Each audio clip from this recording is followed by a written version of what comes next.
Hai semua, bertemu lagi dalam POV minggu ini bersama saya Farhana Joni. Kali ini saya nak explain sikit sebab-sebab organisasi atau syarikat media kaburkan beberapa gambar dalam laporan berita.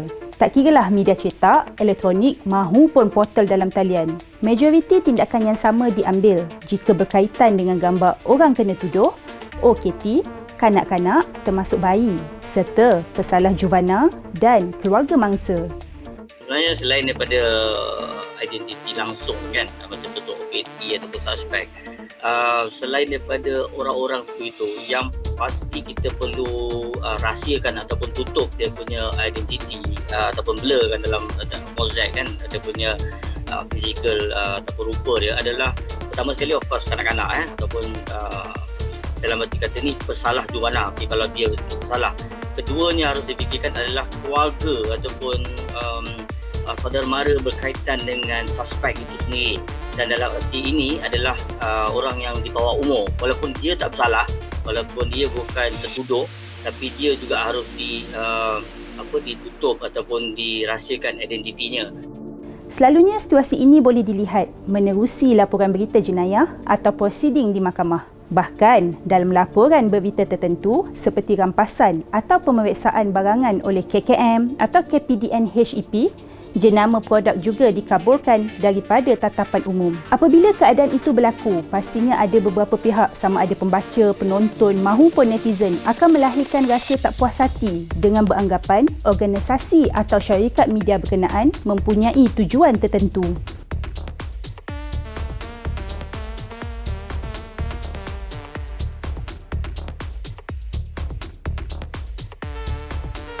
Kenapa nak marah? Ya, sifat ingin tahu memang ada dalam diri setiap individu. Tapi tak elok kalau membuat dakwaan yang tak sepatutnya tanpa usul periksa dan tidak ketahui sebab-sebabnya. Jom kita dengar penjelasan daripada pakar. Setiap media dekat dunia bukan sahaja di Malaysia, I think di seluruh dunia dia ada etika-etika kewartawanan sendiri yang perlu diikuti walaupun ianya bukanlah satu peraturan bukan satu kesalahan yang boleh kita libatkan dalam bentuk undang-undang. Sebabnya kita kena ingat asas kewartawanan tentang persoalan OKT ini ataupun suspek ni adalah every person is innocent until proven guilty. So maksudnya dalam proses itu dia masih lagi tidak bersalah lagi belum dibuktikan bersalah. Jadi kita mungkin asas kepada pembentukan etika itu adalah kita tidak mahu seseorang ataupun masyarakat terus menjatuhkan hukuman terhadap tertuduh ataupun suspek yang kalau kita dedahkan identitinya ataupun rupanya. Jelas, tindakan kaburkan gambar-gambar itu ada sebabnya, iaitu etika. Dan bukannya sengaja dilakukan atau ada tujuan lain. Lagipun, banyak impak negatif jika media tidak kaburkan gambar-gambar berkaitan.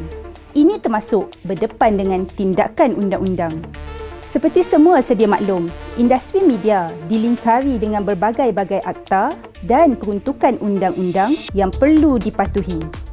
Media memang banyak sangat undang-undang yang melingkari dia. Ada defamation, ada seditious, ada SA dan sebagainya lah kan. Jadi orang media tak boleh simply melaporkan sebab dia tahu ada sensitivity yang perlu dia jaga tu. Jadi, tindakan kaburkan gambar-gambar itu tiada lain untuk memastikan laporan berita disampaikan dengan sebaiknya dan peranan media kekal bersifat profesional. Agensi media ni selalu dikaitkan dengan elemen-elemen yang negatif kan. Contohnya selalu ada setengah agensi media ataupun wartawan dikaitkan dengan manipulation, contoh katakan manipulasi media, ataupun kadang sampai ke tahap mereka dituduh sebagai menipu. Wartawan sebenarnya tidak pernah menipu dalam laporan, tapi terpulang kepada masyarakat untuk berfikiran ataupun berpandangan bahawa kita ni ataupun wartawan ini ada unsur-unsur yang sedemikian. Sebabnya sudah pasti mungkin dalam laporan kita tidak boleh laporkan segala-galanya. So kadang kita terpaksa selektif dan juga selektif kita akan cuba sebaik mungkin bahawa yang kita pilih itu ataupun dalam yang selektif itu masyarakat ataupun pembaca, pendengar dan sebagainya, penonton dapat mengetahui dan dapat terima apa yang kita ingin sampaikan. Majoriti laporan berita itu secara automatik akan diselitkan dengan mesej, maklumat umum dan menyedarkan masyarakat supaya kejadian buruk yang telah berlaku tidak berulang ke atas individu atau pihak yang lain pula. Jadilah pembaca dan penonton yang rasional. Jangan mudah jatuhkan hukum atau melemparkan dakwaan yang tidak sepatutnya. Itu lumrah dalam diri setiap kita, ingin kita tahu siapakah pemilik ataupun identiti sebenar. Tapi kita juga harus menyimpan, sebab dalam arti kata lain kita juga harus menjaga aib masyarakat, kalau katakan masyarakat ataupun individu.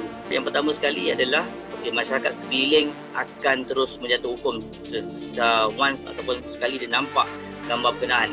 Yang kedua, what happen, apa jadi pada satu hari nanti kalau kanak-kanak ini membesar dan mereka mungkin cukup matang untuk mengetahui kisah yang berlaku terhadap masyarakat itu ataupun keluarga beliau, pastinya dia akan menimbulkan satu kesan psikologi kepada insan terbabit. Mungkin kita tak nampak sekarang. Pembaca, penonton itu perlu bersikap rasional sebelum bertanya kembali adakah dia dapat mesej yang telah disampaikan oleh media. Rasional, perlu bersikap terbuka, tidak simply terus jump to a conclusion, tidak terus membuat satu kesimpulan, apatah lagi kesimpulan yang negatif jika ianya satu peristiwa yang negatif. Sama juga kalau walaupun ia positif sekalipun, so kita tak boleh ibarat baru kita dengar guruh di langit kita dah terus buang air di tempayan, tak boleh. Moga POV minggu ini memberi manfaat kepada semua. Apa-apa pun, terus dapatkan pelbagai maklumat di astroawani.com dan saluran 501. Sehingga jumpa lagi, bye!